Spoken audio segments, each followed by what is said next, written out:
Hello, everybody, and welcome back to Tea Time at 10. I am here with Larissa, and she has her cup of tea. And today, you guys, we're going to be talking about kindergarten readiness. We know that this was a topic that you guys really wanted to hear about and to discuss. And as promised, we are bringing it to you today. And we have something in the works regarding male involvement and our special guest speaker. So we're coordinating that, and that should be a go on Wednesday. So lots of good things to come this week, as it is our last week of SKC, and it's been such a pleasure working with everybody. So definitely stay tuned, because we have a lot of exciting things to come at you guys for a final week of SKC. So with that being said, let's dive in. So kindergarten readiness, I just want to do a quick summary about what it is. It's more than letter recognition and being able to read. And I think that it can be confusing, because it's for first-time parents, and even for parents who have had children, but maybe, it's been a few years, things change. And there used to be a great emphasis on letter recognition and being able to read, and that's still very hugely important. But kindergarten readiness is more than that. It's being able to socialize. It's being able to problem solve with their peers, to problem solve on their own. It's being able to ask questions, and so much more, right? And so really, kindergarten readiness is encompassing all of the developmental domains that we will strive to work on when they get into the classroom, right? And so today we're just going to be talking about how you can help get your child kindergarten ready. And so the first thing is, and this is also going to tie into a lot of the conversations that we've had prior to this one, it kind of wraps it in a nice little bow, I feel like. But kindergarten readiness, and the things that you guys can help to do, is establish independence at home, right? So what is establishing independence at home? That's giving your child and yourself that extra time in the morning, for example, to put on their shoes by themselves. That's establishing independence, by them just simply putting on their shoes all by themselves. That right there is a huge level of achievement. It's small, but it amounts to quite a bit, right? It's putting on their own coats. It's allowing your child to serve themselves during mealtime. So what you guys can do is give them smaller servingware and things that are easy for them to, take and spoon onto their plate at mealtime, which is what you'll see in our classrooms too. With things changing, I don't think mealtime will be self-serve anymore because of COVID. However, this was something that we were implementing in our sites before COVID took place, and it was to establish independence in your children, right? Because there's so much to be gained out of pouring that little pitcher of water into their own cup, or spooning some more spaghetti onto their plate. That's a huge milestone for them, and it takes a lot of hand-eye coordination as well. So not just is your child gaining independence, but they're learning hand-eye coordination, they're learning social emotional skills, and maybe even language, because maybe they look to you and say, could you please help me? So now they're learning how to ask for help. But just by them being able to do these goals and accomplish these tasks on their own, that teaches your children to be independent, and that they can do things for themselves, and that they don't always need an adult's assistance. And that's really important, because as part of kindergarten, we want them to be able to learn how to do things for themselves, right, Larissa? Absolutely. And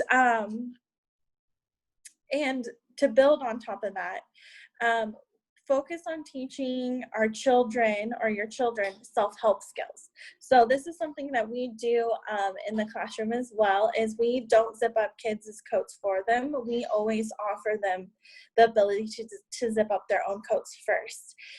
If they need our help and they ask for it, of course, we'll maybe like start it for them and then have them finish it. Those little steps are so important because they're learning to help themselves, right?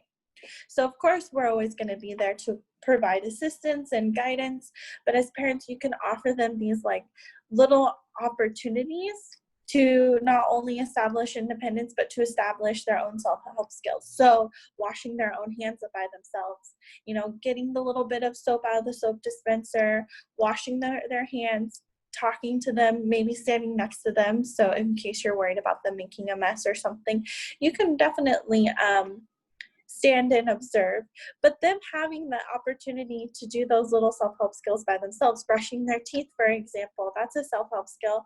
And we also do that in the classroom as well. But those are going to be those moments that are going to help them get kindergarten ready. Giving them small responsibilities throughout the day, like putting plates on the table. So say you guys are getting ready for mealtime and your plates are fairly light, you can ask your child to help you by putting out the place settings, by putting out the cutlery, by putting out the glasses and the napkins, giving them those tasks that are dutiful and that make them feel like, okay, I have a role to play here. Because your children want that role. They want the responsibility. And if we allow them that responsibility, they're going to gain so much independence from that, right?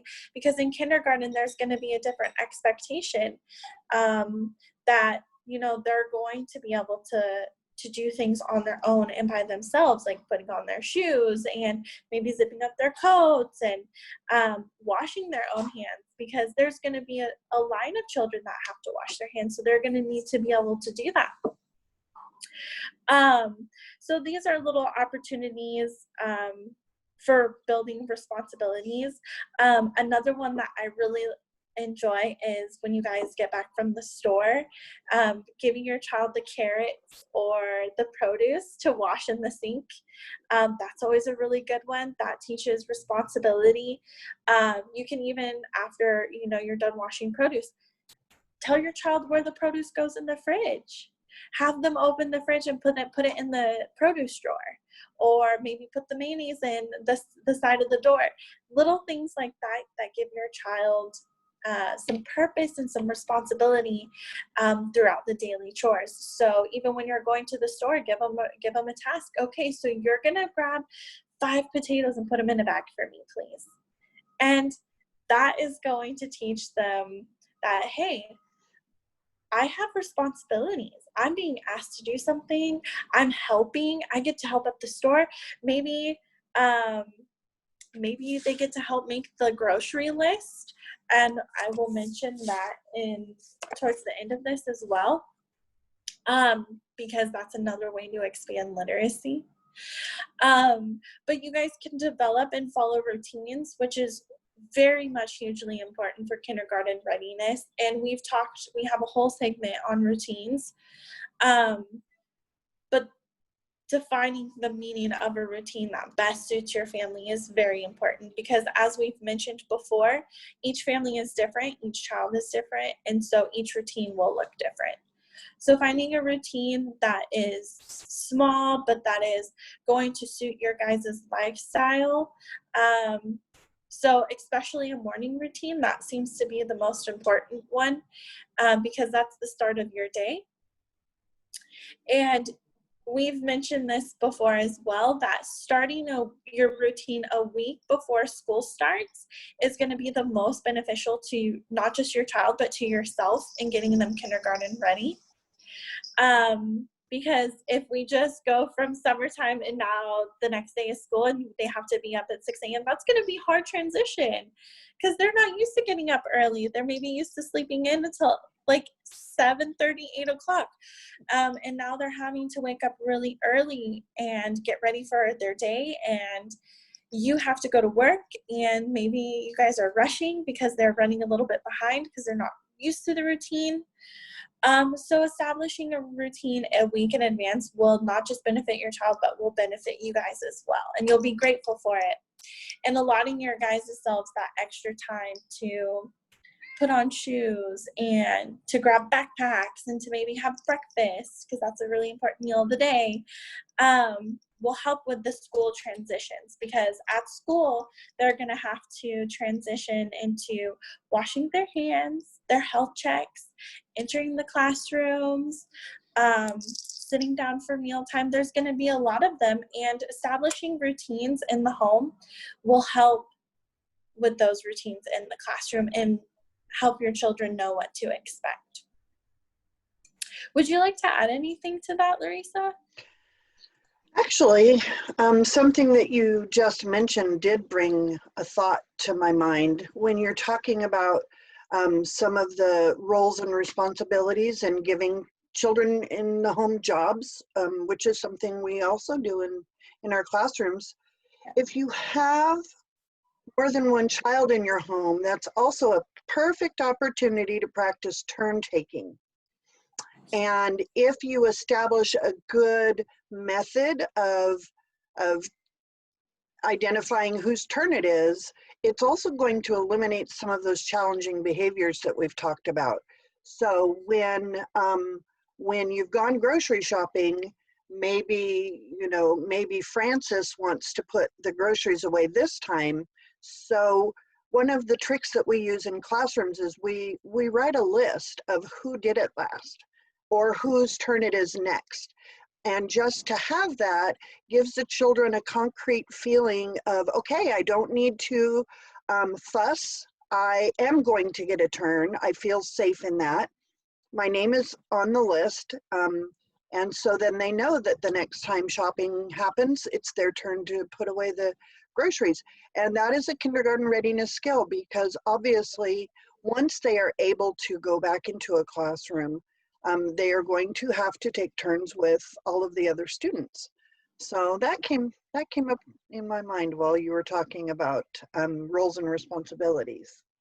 I'm so glad you mentioned that, because most families do have siblings, and sharing is a huge struggle, and that's one way that you can reinforce sharing and or turn taking, and reinforce that in the home. And is just by Larissa what she said, and that will help them in the classroom when that expectation is there that we have to turn take in the classroom with our peers. So I'm really glad you mentioned that bit.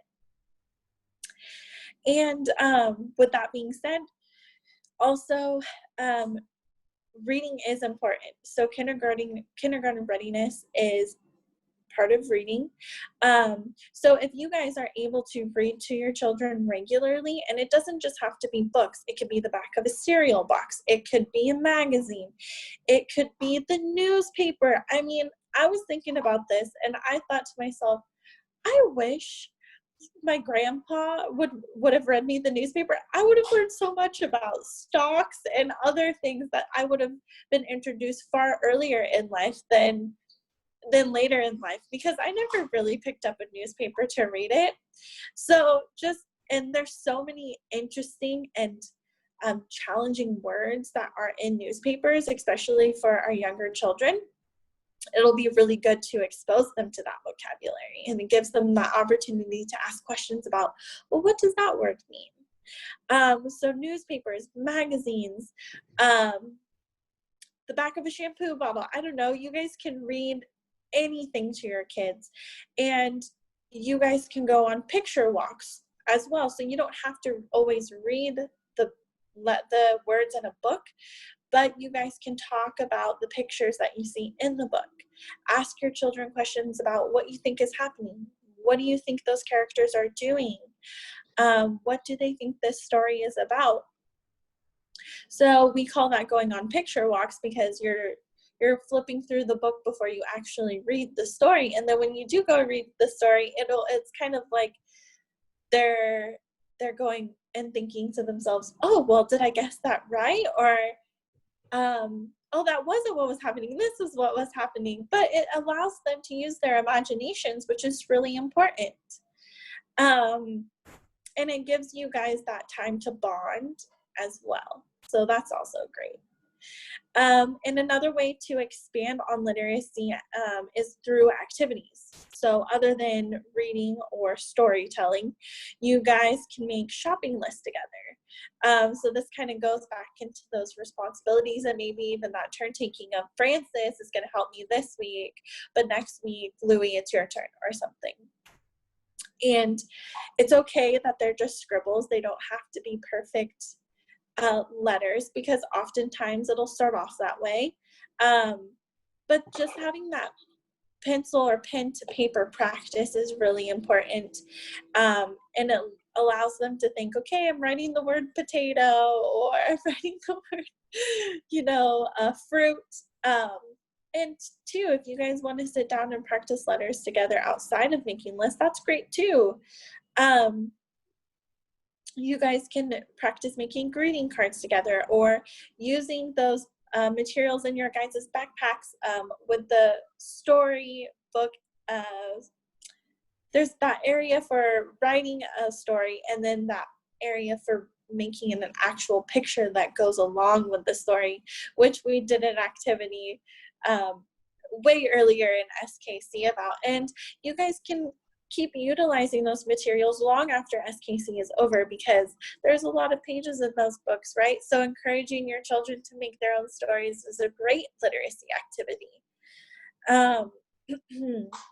And then finally, talking to your child about their feelings. Kindergarten readiness, there's a lot that goes along with going back to school. There's nervousness, maybe there's excitement, maybe there's a little fear. And talking to your children about what they might be feeling is super important, and that can help with them becoming kindergarten ready. So touching base with your children, asking them, sitting them down. Are they excited to go to school? What are they feeling when you say the word school? And making that a conversation. And also letting them know that it's okay and their feelings are validated when they feel fear or nervousness. And find ways to maybe help ease that. So you guys can read kindergarten readiness books. You guys can maybe do a drive-by of the school and be like, look, that's where you're going to be going to school. And maybe seeing it will help alleviate some of that nervousness. What do you say, Larissa? I know you have probably some good suggestions. Sorry about my cat. Cats are their own beings, aren't they? Oh, I swear. So about kindergarten readiness, yes, I know that as a parent, when I would hear that phrase, my mind immediately went to the academics. What does my child need to know as far as alphabet recognition, and how high do they need to count, and what kinds of shapes do they need to know, and how many colors do they need to know? That kind of thing. And what we have done in our programs over the years is that in a parent meeting, often we will invite a kindergarten teacher or a couple from one of the schools that is local to the site, and have them speak on what they would like to see for your children coming into their classroom. And it's always so interesting because they don't talk a minute about the alphabet or how high a child can count, because they'll take care of that. That's their job throughout the year. So we don't need to worry about doing a kindergarten teacher's job before they even get to kindergarten. The kindergarten teacher, that's what they're waiting for your children to enter their classroom so that they can do. Instead, what you've talked about, Paige, is their number one usual request in all of the meetings that I've sat in on is self-help skills. When a child can put their own shoes on, put their own jacket on, use the bathroom independently, that's huge for them because they don't have the extra staff to help, you know, an entire class of kindergarten students. Another thing that they usually will recommend is also the ability to sit and listen.